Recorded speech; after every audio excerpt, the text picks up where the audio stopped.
देखो ध्यान से अब सुनना। आप लोगों को देखो पढ़ना है। इसके बाद हम लोग शायद इटली और जर्मनी का एकीकरण पढ़ना है। देखो इटली और जर्मनी के एकीकरण पढ़ने से पहले आप लोगों को ये समझ लेना है, बार बार 4-5 चीज़ आएगा जो बार बार आपको डिस्टर्ब करेगा। एक तो है राजतंत्र। आपको पता है कि फ्रांस में लुई 16वें का अंत किया गया और लुई 16वां एक राजतंत्र यानी राजा था। ठीक, राजतंत्र को उखाड़ के फेंक दिया गया 14 जुलाई सन 1789 को। और जब राजतंत्र को उखाड़ के फेंका गया तो स्थापना किया गया गणतंत्र का। किसकी? गणतंत्र। गणतंत्र एक सरकार का एक रूप होता है। अगर आपसे कोई पूछे गणतंत्र किसे कहते हैं, तो यह एक सरकार का रूप है जिसमें देश को सार्वजनिक संपत्ति माना जाता है, न किसी एक व्यक्ति का निजी मामला नहीं माना जाता। अगर आपसे पूछे गणराज्य क्या है तो कहेंगे कि देश का एक क्या होता है, रूप होता है, सरकार का एक रूप होता है जिसमें देश को सार्वजनिक संपत्ति माना जाता है। ये नहीं कि किसी एक के बाप की बपौती है, ये किसी एक के बाप की बपौती नहीं, बल्कि देश की सार्वजनिक संपत्ति है और इसमें किसी एक शासक का कोई ये नहीं है कि वही रहेगा गणराज्य में। अब इसको डिटेल में आप समझ लीजिए कि क्या क्या हो सकता है ना। तो अब हम लोगों को समझना है। देखिए पॉलिटी है थोड़ा सा, लेकिन आप यहाँ समझ लोगे तो बार बार वही चीज़ आएगा, तो उससे आप बच जाओगे। अगर आप किसी देश में रहते हैं तो कैसे कहेंगे कि देश है, और अगर नहीं देश आया लड़के, देश और राज्य में अंतर क्या है कैसे बता पाओगे? इसको ध्यान से समझो। जैसे हम कहेंगे राज्य, जब भी आपके संविधान में राज्य कहा जाएगा तो ये समझ लेना राज्य नहीं बल्कि देश की बात कर रहा है। तो देखो देश होने के लिए यानी राज्य होने के लिए, यहाँ राज्य हम बार बार कह रहे हैं, राज्य का सेंस यहाँ है कि संविधान जब भी राज्य शब्द कहेगा तो ये समझ लीजिएगा कि क्या है, देश की बात कर रहा है। और किसी भी देश को देश होने के लिए 4 चीज़ें आवश्यक हैं। पहला, जनसंख्या होना चाहिए। देखो तो राज्य होने के लिए अनिवार्य, राज्य हम कब कहेंगे, राज्य होने के लिए अनिवार्य। तो राज्य, अगर किसी राज्य का मतलब क्या है, यहाँ पॉलिटी में राज्य का मतलब देश। देश होने के लिए, अब अगर दिक्कत हो तो देश ही लिख लेना डायरेक्ट। 4 चीज़ें होनी चाहिए। एक, जनसंख्या, क्या होनी चाहिए, जनसंख्या। दूसरा, शासन। तीसरा, क्षेत्रफल। और चौथा, संप्रभुता। क्या होना चाहिए, संप्रभुता। अगर ये 4 चीज़ किसी के पास है तो हम कह देंगे कि वह क्या है, देश है। और अगर इन चारों में से एक भी नहीं है तो हम कह देंगे कि वह देश नहीं है। ध्यान से सुनो आप, तब समझ पाओगे। आपके घर में जनसंख्या है, आपके घर में किसी का शासन है, आपका क्षेत्रफल है पर्सनल, आप में संप्रभुता है, कोई देश के आंतरिक और बाहरी मामले का आप डिसीजन ले सकते हो, तो आपका घर तो देश नहीं हुआ। अब आप आ जाओ राज्य की बात करते हैं। अभी राज्य का मतलब पॉलिटी में क्या, देश। अभी हम अपने राज्य की बात करते हैं। यूपी में जनसंख्या है, हाँ। यूपी में शासन है योगी जी का। यूपी का क्षेत्रफल है, हाँ। यूपी में संप्रभुता है। नोट क्या योगी जी बदल सकते हैं? बाहर किसी युद्ध में शामिल हो सकते हैं? नहीं। तो इसका मतलब ये राज्य तो 3 चीज़ें अगर हो गया तो राज्य हो जाएगा। अब आ जाओ देश कैसे समझते हैं। यहाँ देखो, अपने देश की कुछ जनसंख्या है, हाँ, यानी देश की जनसंख्या लगभग 140 करोड़ के करीब है। वर्तमान में भी जनगणना हो जाएगा, 2011 तक हुआ है, उसके बाद जनगणना नहीं हुआ, 21 में होने वाला था। हर 10 साल पे सेंसेशन यानी जनगणना होता है। इस बार अभी जनगणना हुआ नहीं कोरोना की वजह से। अब देखो हर 10 साल में, न 11 में हुआ था, 21 में होने वाला था, कोरोना की वजह से टल गया है। अब देखो कब हो जाए। दूसरा, शासन। देश में शासन है, हाँ।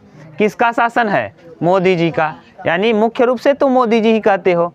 दूसरा बात, देश का क्षेत्रफल है, हाँ, 32,87,263 वर्ग किलोमीटर है। इसका मतलब देश का क्षेत्रफल भी है। कितना? 32,87,263 वर्ग किलोमीटर, किलोमीटर स्क्वायर इतना है, हाँ, 32,87,263 वर्ग किलोमीटर। अब संप्रभुता पे आ जाओ, ध्यान से सुनो, सब याद हो जाएगा, आपको रटना नहीं है ना। संप्रभुता, देश के आंतरिक और बाहरी मामले का निर्णय मोदी जी ले सकते हैं कि नहीं। नोट बदलना था, किसी से पूछे थे नहीं, तुरंत बदल दिए। कहीं बाहर में युद्ध करना है, कहीं बाहर में कोई चीज़ देना है तो कुछ करेंगे, किसी से नहीं पूछते। कोई हस्ताक्षर करना है, कोई MOU साइन करना है, कोई भी मेमोरेंडम आप ना, तो ये जितना भी है कुछ भी साइन वाइन करना है, किसी से पूछना पड़ेगा मोदी जी को नहीं। तो इसका मतलब वो क्या है, संप्रभु है। तो संप्रभु किसे कहते हैं, यदि कोई किसी देश की सरकार अपने आंतरिक और बाहरी मामले में खुद पर डिपेंड हो, किसी के दबाव उस पे ऊपर न पड़ते हो, तो ऐसे ही को कहते हैं क्या, संप्रभुता। अब संप्रभुता के समझ गए। तुम्हारे राज्य या देश होने के लिए, संविधान में राज्य या देश होने के लिए कितनी चीजें आवश्यक हैं, 4।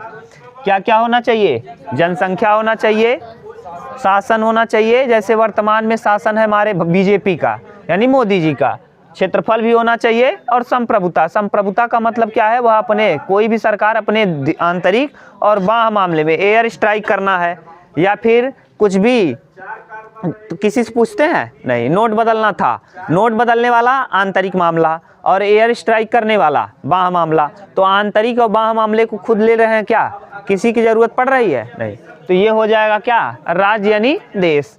अब देखो ये जो शासन है ये वाला, तो शासन कितने प्रकार से किया जा सकता है, यही बार बार आपको दिक्कत दे रहा है। तो देखो शासन के प्रकार ना, अब इधर हम मिटा दें, किसी चीज को उतारना है क्या आपको, अरे लिख के उतार लेना, हाँ देख लेना। अब देखो शासन के प्रकार, शासन के प्रकार,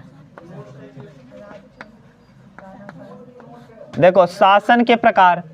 अब आप बोलो मत, तुम लोग बात मत करो बस। एक तो होगा राजतंत्र, राजतंत्र।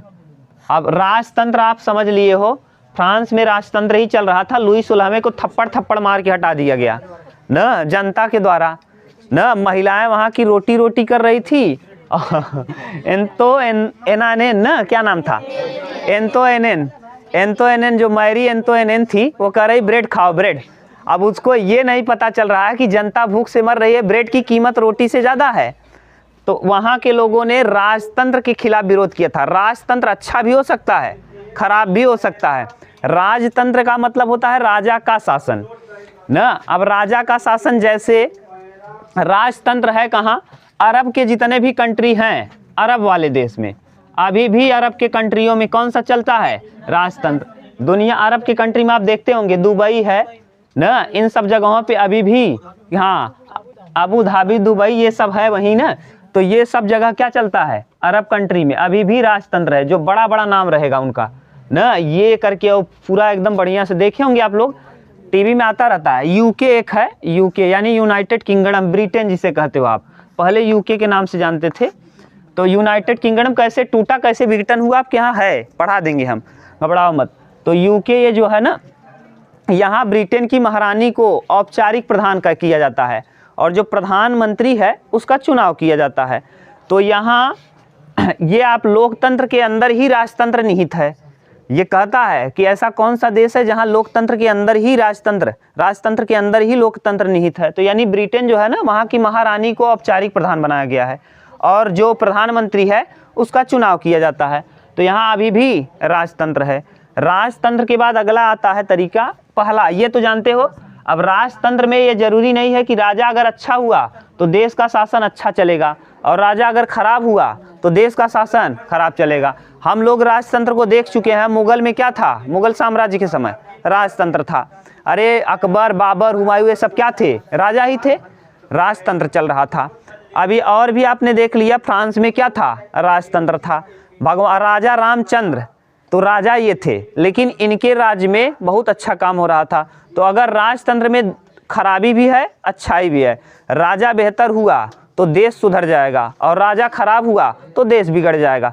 याद करो, नेपोलियन भी राजतंत्र ही लाया था ना, लेकिन राजा घोषित कर लिया था, लेकिन वह देश के लिए क्या था, अच्छा था। आपको पढ़ा दिए, थोड़ा बहुत नॉलेज होना चाहिए। दूसरा होता है कौन सा तंत्र, तानाशाही, तानाशाही। अब तानाशाही किसे कहते हैं ये समझो। जब कभी सेना का प्रमुख देश के प्रमुख को तख्ता पलट कर दे, यानी सेना के बल पर उसको हटा दे। जैसे परवेज मुशर्रफ ने परवेज मुशर्रफ थे और उसके उसी नवाज शरीफ थे। नवाज शरीफ प्रधानमंत्री थे और परवेज मुशर्रफ ने किया क्या, 1998-99 की बात है, तख्ता पलट कर दिया। जब सैनिक शासक जो सेना का प्रमुख है वह राजा को ही हटा दे लात मार के और खुद उस पर बैठ जाए, तो उसी को कहते हैं क्या, तानाशाही। ये तानाशाही 1998-99 में देखने को मिला था पाकिस्तान में। समझ लो, बार बार कह रहे हैं, नवाज शरीफ थे क्या, प्रधानमंत्री, और उनको हटा दिया था परवेज मुशर्रफ, सेना का प्रमुख था, लात मार के सैनिकों को साथ ले गया और उसको तख्ता पलट कर दिया, तो उसी को कहते हैं तानाशाही। तानाशाही पाक में था 1998-99 के दशक में, 1998 और कहाँ 99 के समय। और अभी आप जानते होंगे उत्तर कोरिया का किम जोंग को कौन नहीं जानता। कोरोना के समय अभी उसके देश में कोई दूसरे जगह से आ रहा था ना, तो बीच में ही मरवा दे रहा था, सुना होगा आपने। तो उत्तर कोरिया है, ये कौन है, उत्तर कोरिया। और भी हैं, बशर अल हसन थे ना, बहुत सारे लोग हैं ना, होसनी मुबारक थे, बशर अल हसन थे, ये सब कैसे तानाशाही थे। इसका किम जोंग, हाँ किम जोंग है, टकला उसका देखे हो ना, क्या गजब का बाल कटाता है। हाँ, बाल गजब का, जो आजकल मुर्गा कट चल रहा है वही उसी का मुर्गा कट है ना। उत्तर कोरिया के तानाशाह का ही मुर्गा कट चल रहा है। ये अपने यहाँ जो चल रहा है अभी ट्रेंडिंग में है, ये मुर्गा कट, जो बाल नहीं, मुर्गा कट चल रहा है, घोड़ा कट, जैसे घोड़े के ऊपर लटका रहता है, वही हाल अभी चल रहा है। कहाँ, अपने यहाँ ट्रेंडिंग में। किसका है वो, उत्तर कोरिया का, पता चला, वीडियो देखे ना, उधर दिख गए तो फिर कहेगा। अब देखो साम्यवादी, हाँ साम्यवादी।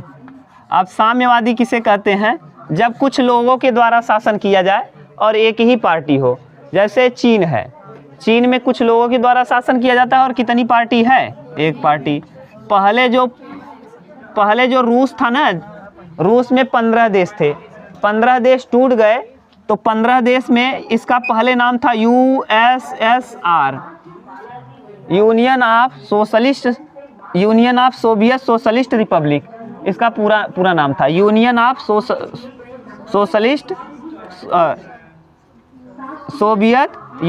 सोवियत सोशलिस्ट रिपब्लिक, ये पूरा नाम था। ठीक, इसी को अब USSR को हम क्या कहते हैं, रूस, अभी भी ये। अब अगला जो है, अगला शासन का प्रकार होता है गणराज्य। और गणराज्य अभी आपको बता दिए, गणराज्य जब किसी देश के सरकार को, माने जब किसी देश में, अब ये सोचो देश के प्रमुख का चुनाव हो, यानी सीधा समझो, जब देश के किसका चुनाव हो, देश के प्रमुख का चुनाव हो, चाहे प्रत्यक्ष रूप से हो चाहे अप्रत्यक्ष रूप से हो, प्रमुख का चुनाव चाहे प्रत्यक्ष रूप से हो चाहे अप्रत्यक्ष रूप से हो, तो उसी को कहते हैं हम क्या, गणराज्य, उसी को क्या कहते हैं।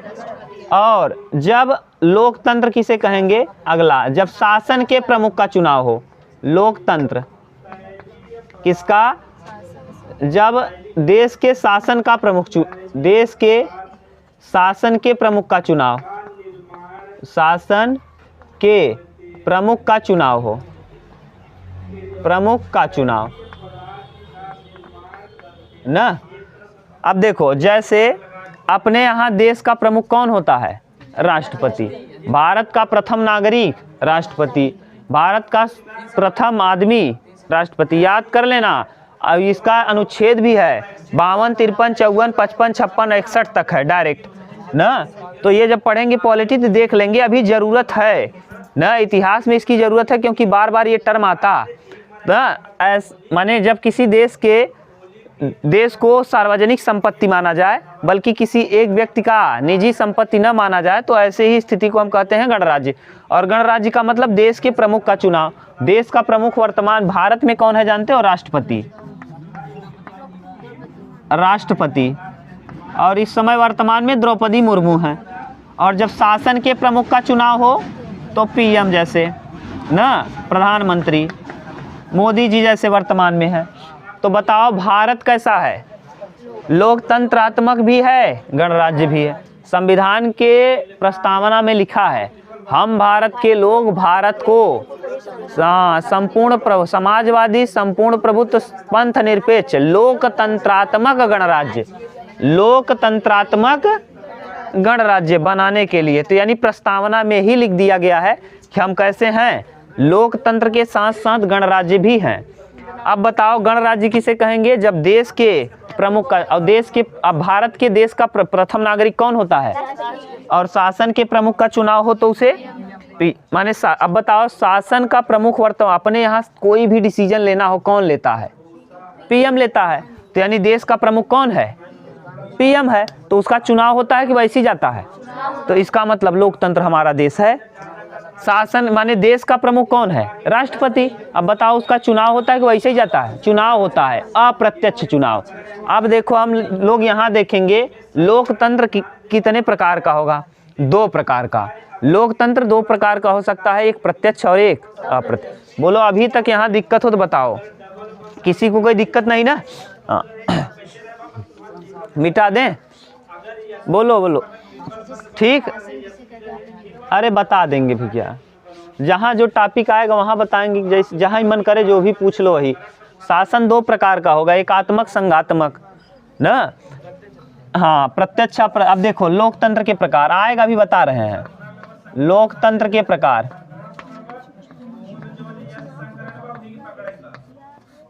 अब लोकतंत्र के प्रकार, लोकतंत्र के कितने प्रकार?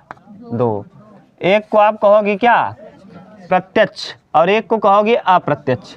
तो यहाँ लिख लो प्रत्यक्ष। प्रत्यक्ष देखो ये प्रत्यक्ष क्या है? जहाँ पे जनसंख्या बहुत कम हो, वहाँ की पब्लिक ही अपने नियम कानून खुद बना लेती है। जैसे जनसंख्या कम है, अब सोचो किसी की गांव की जनसंख्या, मान लो किसी की देश की जनसंख्या 10,000 है, तो अपने नियम कानून सभी लोग जाके बना लेंगे। अब हमारे यहाँ कितनी जनसंख्या है सोचो, अगर संसद में पूरे लोग घुस जाएं तो संसद फट जाएगा कि बचेगा? संसद के मुड़ी उड़ी कुल उपार ले ही, ऊपर बैठिए ही, इधर बैठिए ही, कुर्सी डंगला लिए ही, माटी न बचे ना, कुछ नहीं बचेगा। तो यानी ये प्रत्यक्ष क्या होता है? जब जनता ही वहाँ चुनाव ना हो, जनता ही अपने नियम कानून को खुद बना ले, किसी की ज़रूरत न पड़े। और ये छोटे देशों में, स्विट्जरलैंड एक छोटा सा देश है, वहाँ यह पॉसिबल है।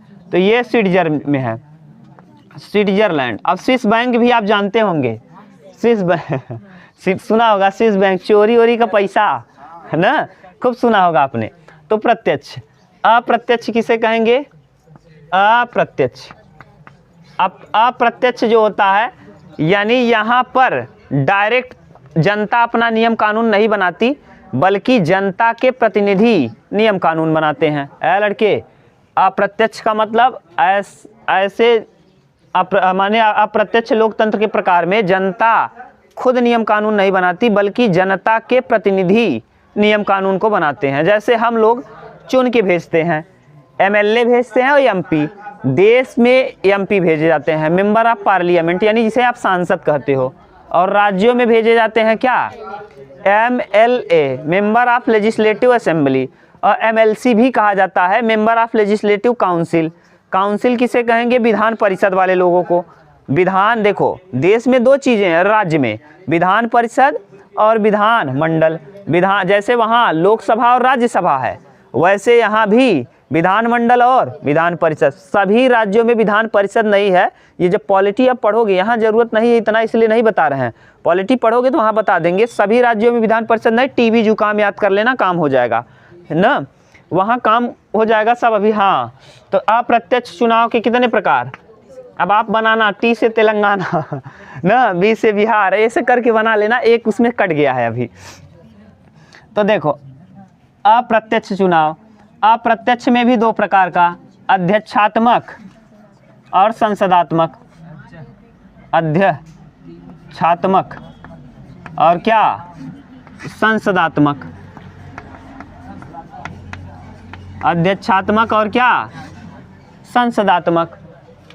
अब अध्यक्षात्मक किसे कहेंगे, जिसमें औपचारिक और वास्तविक प्रधान एक ही हो। औपचारिक और वास्तविक दोनों का प्रधान अगर एक ही व्यक्ति हो, वास्तविक, औपचारिक और वास्तविक प्रधान कौन हो, एक ही व्यक्ति हो, तो ऐसे को हम कहते हैं क्या, अध्यक्षात्मक। और अगर औपचारिक प्रधान दूसरा हो और वास्तविक प्रधान दूसरा हो, औपचारिक दूसरा व्यक्ति हो और वास्तविक दूसरा हो, तो ऐसे को हम कहते हैं क्या, संसदात्मक। जैसे राष्ट्रपति और औपचारिक प्रधान है और वास्तविक प्रधान कौन है, प्रधानमंत्री।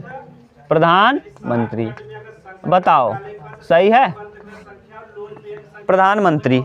तो अब बताओ कि हम लोग किसके अंतर्गत आएंगे, लोकतंत्र भी है, हम लोग गणराज्य भी हैं। अब लोकतंत्र में किस प्रकार से हम आएंगे, अध्यक्षात्मक की संसदा, प्रत्यक्ष की अप्रत्यक्ष, अप्रत्यक्ष में अध्यक्षात्मक, संसदात्मक, संसदीय प्रणाली है हमारे यहाँ ना, संसदीय प्रणाली। यही प्रश्न पूछता है कि ब्रिटेन संसदात्मक के साथ साथ क्या है, ब्रिटेन संसदा राजतंत्र के साथ साथ संसदात्मक प्रणाली भी है। क्यों, क्योंकि वहाँ जो है औपचारिक प्रधान उसकी रानी है और उसके प्रधानमंत्री का क्या किया जाता है, चुनाव किया जाता है। ठीक तो अप्रत्यक्ष में दिक्कत हो तो बताओ, प्रत्यक्ष और अप्रत्यक्ष। ठीक, अप्रत्यक्ष चुनाव किसे कहेंगे, जिसमें जनता खुद भाग न लेकर के बल्कि जनता के नियम कानून जनता द्वारा चुने गए प्रतिनिधियों के द्वारा बनाया जाए, उसे हम कहेंगे अप्रत्यक्ष। अप्रत्यक्ष दो प्रकार का, औपचारिक और वास्तविक प्रधान अगर एक ही व्यक्ति हुआ तो उसे हम कहेंगे अध्यक्षात्मक। और जैसे अमेरिका है, अमेरिका औपचारिक और वास्तविक दोनों प्रधान एक ही, राष्ट्रपति ही होता है ना, तो उसे कहते हैं हम क्या, अध्यक्षात्मक। और हमारे यहाँ औपचारिक प्रधान कौन है, राष्ट्रपति। कोई बिल विधेयक तभी बनेगा जब राष्ट्रपति क्या कर दे, सिग्नेचर कर दे, लेकिन वास्तव में प्रधान कौन होता है, प्रधानमंत्री। तो ये है प्रत्यक्ष और अप्रत्यक्ष। ठीक, और यहाँ ये वाला कहाँ पॉसिबल है, जहाँ जनसंख्या बहुत कम हो, जब जनता ही खुद अपने नियम कानून बना ले। जैसे जनता बहुत कम है, यहाँ मान लो बहुत कम लोग हों, अपना नियम कानून जाके बैठ के बना लें, एक जगह बैठ के। जैसे पंचायत में हम लोग नहीं करते हैं, एक जगह नियम कानून बना देते हैं, ये होगा, तो वही समझ लो। लेकिन यहाँ संभव नहीं है, क्यों, क्योंकि अप्रत्यक्ष वहाँ संभव होता है जहाँ बहुत लोग हो। अब लोग उतना जाके संसद में बैठ नहीं सकते, इसीलिए ये अपना प्रतिनिधि चुनते हैं और उन्हीं प्रतिनिधियों को कहा जाता है एमपी और एमएलए। अब देखो अपने यहाँ एमपी किसे कहेंगे, जो देश में केवल संसद भवन एक ही है, वहाँ बैठने वाले को एमपी कहते हैं। और राज्यों के लिए जो बैठते हैं उन्हें क्या कहते हैं, एमएलए। एमपी और एमपी को कहते हो मेंबर ऑफ पार्लियामेंट, सांसद, और एमएलए को कहते हो मेंबर ऑफ लेजिस्लेटिव असेंबली, यानी जिसे आप विधायक कहते हो। ठीक, ये लोकतंत्र के प्रकार। अब बोलो अगर इसमें कहीं दिक्कत हो तो बता दे फिर। ठीक, अब आप बताओ ध्यान से, शुरू से क्या था, माने आप देश होने के लिए क्या क्या चीज़ें आवश्यक हैं, 4 चीज़ें। जनसंख्या होना चाहिए, शासन होना चाहिए, क्षेत्रफल होना चाहिए और संप्रभुता। देखो एक चीज राज्य के लिए क्या अनिवार्य है, 3 ही, जनसंख्या, शासन और क्षेत्रफल। यूपी में जनसंख्या भी है, यूपी में शासन भी है, यूपी में क्षेत्रफल भी है। इसका मतलब हमारा ये राज्य है। राज्य के लिए अनिवार्य तत्व 3, देश के लिए अनिवार्य तत्व 4। तो राज्य और देश में अंतर कोई पूछेगा बता दोगे कि राज्य के लिए 3 ही अनिवार्य तत्व हैं जबकि देश के लिए 4। ये तो राज्य और देश में अंतर। फिर आप लोगों ने देखा कि राष्ट्र माने शासन के कितने प्रकार हो सकते हैं। शासन यानी किसी चीज़ को चलाने के लिए किस किस तरीके को अपना रहे हो, वही कहलाता है शासन। शासन कितने तरीके का हो सकता है, पहला राजतंत्र। राजतंत्र जहाँ राजा के द्वारा शासन चलाया जाए, और राजा निरंकुश भी हो सकता है, अच्छा भी हो सकता है, और डिपेंड करता है राजा कैसा है। अगर राजा अच्छी हुई तो पब्लिक खुशी रहेगी, अगर राजा खराब हुआ तो पब्लिक दुख रहेगी, अब दुखी रहेगी। जैसे राजा रामचंद्र अच्छे थे, उसमें अकबर ठीक था, लेकिन औरंगजेब हिंदुओं के लिए गड़बड़ था। तो ये है, ऐसे समझ लो राजतंत्र। राजतंत्र के बाद आता है कौन सा? तानाशाही।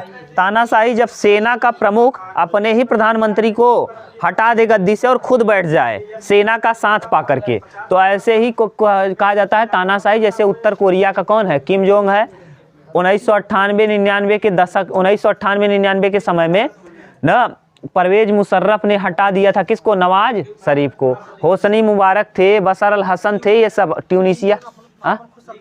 कौन कि हाँ वही तो है ना, खुद सरकार क्यों बना रहा है? क्योंकि उसके पास पूरा सैनिक पावर है, पूरा सेना उसके कहने पे चलती है। तो वही तानाशाही है, जब सेना का प्रमुख पूरे सेना को अपने कब्जा में कर ले और खुद शासन करना चालू कर दे। अब जब सेना का पूरा आपके, अब सोचो मोदी जी के साथ पूरी सेना खड़ी हो जाए तो कोई क्या कर सकता है?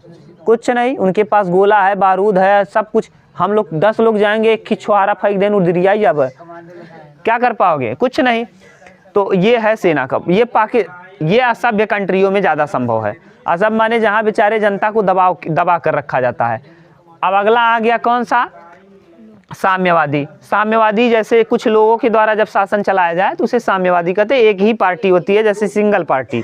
चीन है, रूस है। इसके बाद अगला आपने देख लिया कौन सा? गणराज्य।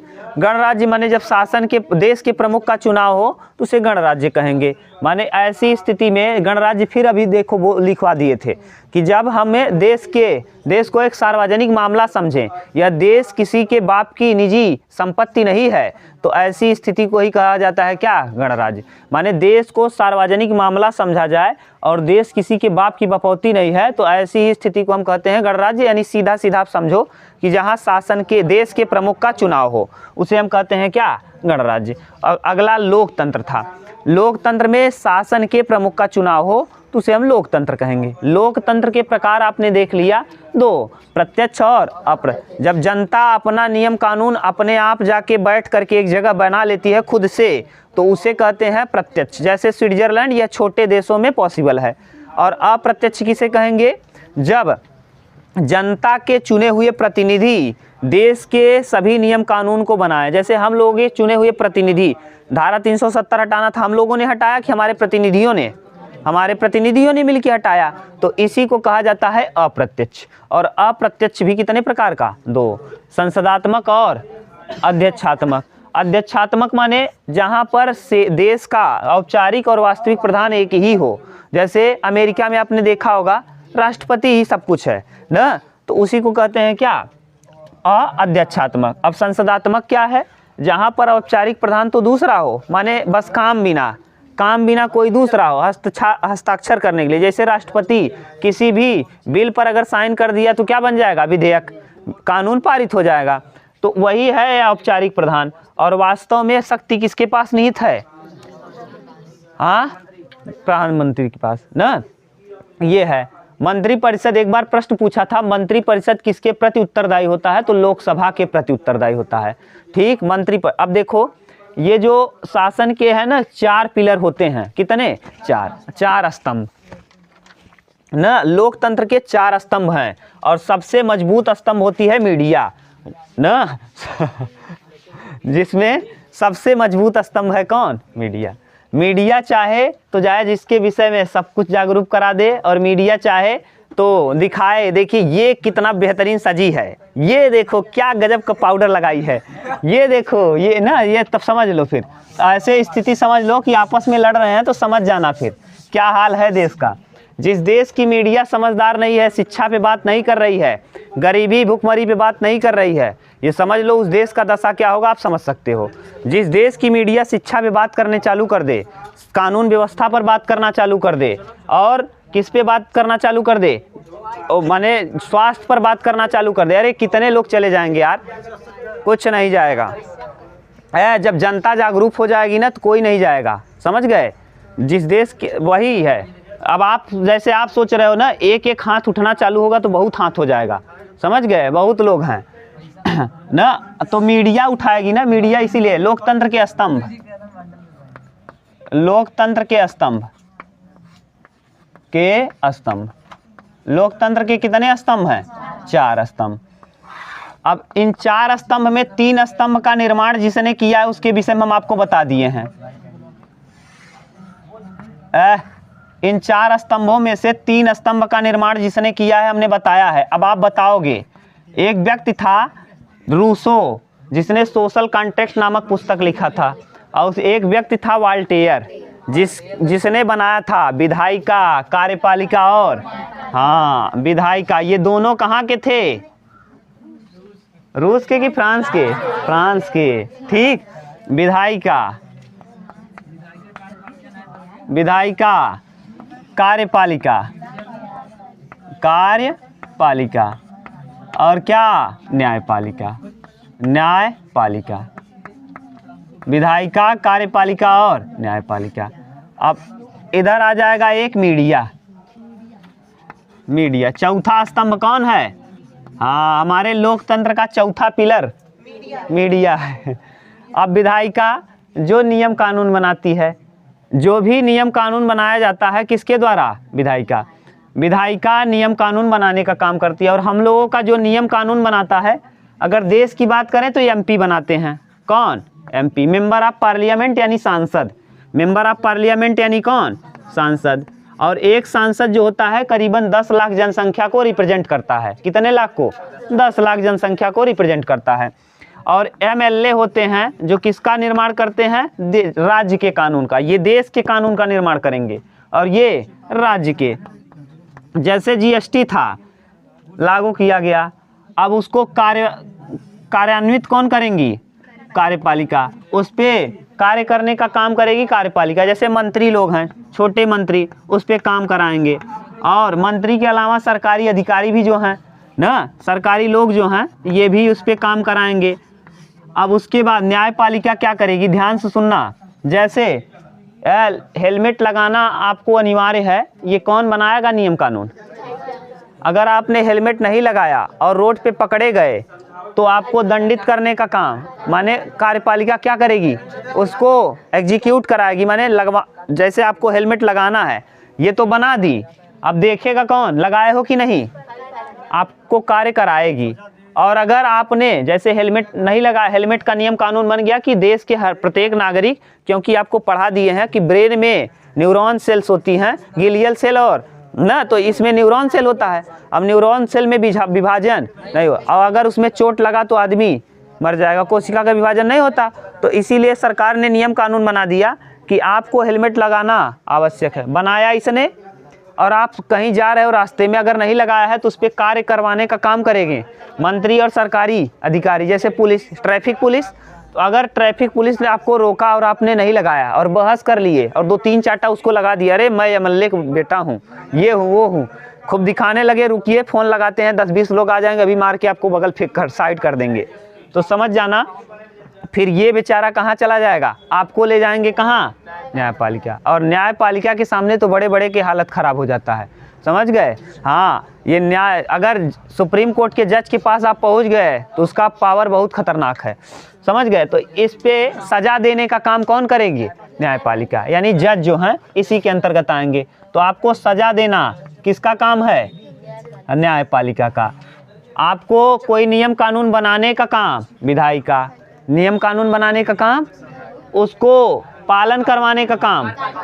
अगर आपने पालन नहीं किया और फिर लड़ गए और आपने कोई गलत काम कर दिया तो उस पर आपको सज़ा देने का काम न्यायपालिका। अब पता चला इसी में से कोई घुसखोर निकल गया इधर, और इधर मान लो इसमें से एमपी में बनाया नियम कानून, ऐसा नियम कानून बनाया जो इन्हीं लोगों को फ़ायदा मिल रहा है। या पता चला इधर मान लो आप एमपी का लड़का था, इधर गया किसी को ठोक दिया और हेलमेट भी नहीं लगाया है, ये पकड़ लिया तो कह रहा है मैं एमपी का लड़का हूँ, जानते नहीं हो, अभी आपको क्या कराता हूँ, सस्पेंड करा दूंगा। तो ये बेचारा जाके कहाँ अपील करेगा? यहाँ, फिर इसको भी सज़ा मिलेगी। और अगर मान लो यहाँ भी मिल गए तब कौन उजागर करेगा? मीडिया। देखो देखो भाई, ये एमपी का लड़का ऐसे कर रहा है, वैसे कर रहा है, ये कर रहा है, कौन बताएगा? और हाँ, और ये वर्तमान में जानते ही हो क्या हाल है, समझ गए? हाँ, ये मीडिया, हाँ मीडिया है, मीडिया चौथा पिलर है, समझ गए? तो कार्यपालिका किसी कार्य को क्या करती है? विधायिका, नियम का, और इन 3 स्तंभ को देने का काम वॉल्टेयर ने किया था। 3 स्तंभ देने का काम वॉल्टेयर। विधायिका नियम कानून को बनाएगी, कार्यपालिका उसको लागू करवाएगी, और अगर आपने उसको कार्यान्वित कराएगी। अगर आपने उस नियम कानून को नहीं माना, झगड़ा कर लिया, तो ऐसी स्थिति में न्यायपालिका आपको दंडित करेगी। ठीक, और अगर इन सभी में से किसी में भी कोई दिक्कत है तो उसको उजागर करने का काम कौन करेगी? मीडिया। ठीक, ये है। अब देखो शासन की व्यवस्था जो दो प्रकार का, एकात्मक और संघात्मक। शासन व्यवस्था कितना, शासन दो तरीके को हो सकता है, एकात्मक और संघात्मक। कितना? एकात्मक और संघात्मक। एकात्मक शासन व्यवस्था और संघात्मक। जब देश और राज्य दोनों का एक ही व्यक्ति हो, जब देश और राज्य दोनों का एक ही व्यक्ति शासन चलाए, तो ऐसे शासन व्यवस्था को हम कहते हैं एकात्मक शासन व्यवस्था। यानी देश और राज्य का शासक केवल एक ही व्यक्ति हो। और संघात्मक मतलब जब देश का अलग हो और राज्य का अलग हो। तो नहीं यार, अपने देश में नहीं है, देश का अपने पीएम के पास है और राज्य का किसके, अलग अलग राज्यों का सीएम के पास है। तो हम लोग किसके अंतर्गत आएंगे? एकात्मक की संघात्मक? हमारे देश और राज्य दोनों का अलग अलग शासन है। हमारे राज्य का शासन है सीएम योगी के पास और देश का शासन व्यवस्था पीएम मोदी जी के पास है। लेकिन बताओ, अगर किसी देश का भी और राज्य का भी दोनों का शासन एक ही व्यक्ति के पास हो, अमेरिका में जैसे 49 स्टेट हैं, 49 या 50 स्टेट हैं ना, उन सभी का शासन व्यवस्था कौन देखता है? हाँ, अरे अमेरिका में, हाँ, जो इस समय जो बाइडन। ठीक, तो ऐसे ही समझ लेना, एकात्मक शासन व्यवस्था जब देश और राज्य दोनों का एक ही प्रधान हो तो उसे हम हाँ, अब यहाँ देखो, हाँ, राष्ट्रपति। अब यहाँ देखो, देश और राज्य का प्रधान अलग अलग हो तो उसे हम कहते हैं संघात्मक। तो हम लोग किस में आएंगे? पूरा क्लियर हो गया? ये था पूरा कहानी जो आपको जानना है। अब हम लोगों को पढ़ना है इटली का एकीकरण। अब आप बहुत बेहतर तरीके से समझ सकते हो इटली का एकीकरण। इटली के एकीकरण में बाधक क्या क्या थी, कितने स्टेट में बटा हुआ था, 13 स्टेट किस तरीके से अलग जुड़े, पिडमाउंट क्या था, सर्डिनिया क्या था, सिसिली क्या था, टस्कनी क्या था, मॉडर्ना क्या था, ये सब कैसे कैसे एक हुए, सेवाय वंश क्या था, ये सब हमको देखना है। एक बार रिपीट करो आप और बताओ। ठीक, शुरू से एक बार बता दो, कंप्लीट हो जाएगा, समझ लो। राज्य के लिए अनिवार्य तत्व 3, कितने? 3। जनसंख्या, शासन और देश के लिए 4, क्या क्या? जनसंख्या, शासन, क्षेत्रफल और संप्रभुता किसे कहेंगे? जब कोई देश का प्रमुख आंतरिक और बाह्य मामले का डिसीजन बिना किसी के दबाव के स्वतंत्र रूप से ले सके तो उसे हम कहते हैं क्या? संप्रभुता। क्या कहते हैं? संप्रभुता। ये था देश के विषय में। इसके बाद आपने दूसरा क्या पढ़ा? शासन के प्रकार। शासन कितने तरीके से किया जा सकता है? एक तो राजतंत्र, जब राजा के द्वारा शासन चलाया जाए तो उसे क्या कहोगे? राजतंत्र कहोगे। आपके यहाँ, हमारे यहाँ, माने अपने यहाँ देखा भी होगा, किस समय से? मुगल के शासन समय में, रामचंद्र जी के समय में सब राजतंत्र था। उसके बाद दूसरा था तानाशाही। तानाशाही जब सेना का प्रमुख तक न, माने देश के प्रमुख को हटा दे सेना के बल पे और खुद बैठ जाए न, तो ऐसी स्थिति को हम कहते हैं क्या? तानाशाही। जैसे होसनी मुबारक थे, बशर अल हसन थे, पाकिस्तान के कौन? परवेज मुशर्रफ थे जिन्होंने नवाज शरीफ को हटा दिया, उत्तर कोरिया का किम जोंग है, ये सब थे। इसके बाद साम्यवादी व्यवस्था किसे है? जब कुछ लोगों के द्वारा ही एक सिंगल पार्टी हो तो उसे हम कहते हैं साम्यवादी। रूस और चीन इसका ज्वलंत उदाहरण है। ठीक, इसके बाद अब और कौन अगला? गणराज्य। गणराज्य माने क्या है? यह एक देश का, माने देश का एक कैसा रूप होता है? यह एक देश का रूप होता है जिसमें देश को किसी की संपत्ति नहीं समझी जाती। ऐसे न समझो तो सीधा लिखना कि जब देश के प्रमुख का चुनाव हो तो उसे हम प्रत्यक्ष हो चाहे अप्रत्यक्ष हो तो उसे हम कहते हैं क्या? गणराज्य। गणराज्य में एक वो वाला परिभाषा ज़्यादा है, सही है न, उसको जब देश को एक सार्वजनिक मामला समझा जाए, किसी की खुद बाप की संपत्ति न समझी जाए, तो ऐसी स्थिति को हम कहते हैं क्या? गणराज्य न। ऐसे समझने से अच्छा है वही लिखना जो आपको अच्छा लगे। उसमें क्या बताया है कि देश के प्रमुख का चुनाव हो। अब प्रत्यक्ष और अप्रत्यक्ष क्या है? जब हम लोग डायरेक्ट वोट दें तो उसे कहते हैं प्रत्यक्ष। और जब हम लोग डायरेक्ट वोट न दे करके हमारे द्वारा चुने गए प्रतिनिधि वोट दें तो उसे कहते हैं अप्रत्यक्ष। राष्ट्रपति के चुनाव में हम लोग भाग नहीं लेते, लेकिन जिन सांसद को हम चुनते हैं वे सांसद राष्ट्रपति के चुनाव में भाग लेते हैं, तो इसी को कहा जाता है अप्रत्यक्ष। जब जनता डायरेक्ट भाग न ले बल्कि जनता के द्वारा चुने गए प्रतिनिधि ही भाग ले किसमें, किसी के चुनाव में, किसी देश के चुनाव, देश के नागरिक के, देश के नेता के चुनाव में, तो ऐसी स्थिति को हम क्या कहते हैं, अप्रत्यक्ष। ठीक, अब अप्रत्यक्ष के बाद और क्या बताए थे, लोकतंत्र के 4 स्तंभ कौन कौन, विधायिका, कार्यपालिका, न्यायपालिका, वाल्टेयर ने बताया। और एक और आपने देख लिया, चौथा स्तंभ था मीडिया। विधायिका क्या है, जो नियम कानून बनाती है। कार्यपालिका क्या है, जो उसको पालन कराती है। न्यायपालिका क्या है, जो पालन न करने पर सजा देती है। और अगर इन तीनों में से कोई गड़बड़ है तो उसके चीज़ों को उजागर करने का काम मीडिया करती है। ठीक, अब इसके बाद शासन 2 तरीके से, एकात्मक और संघात्मक। अगर देश और राज्य का प्रमुख एक ही व्यक्ति हो तो उसे हम कहते हैं एकात्मक शासन व्यवस्था। और अगर देश और राज्य का प्रमुख अलग अलग हो तो उसे हम कहते हैं संघात्मक शासन व्यवस्था। हमारे यहाँ संघात्मक शासन व्यवस्था है। क्लियर, ये था पूरा डिटेल आपका।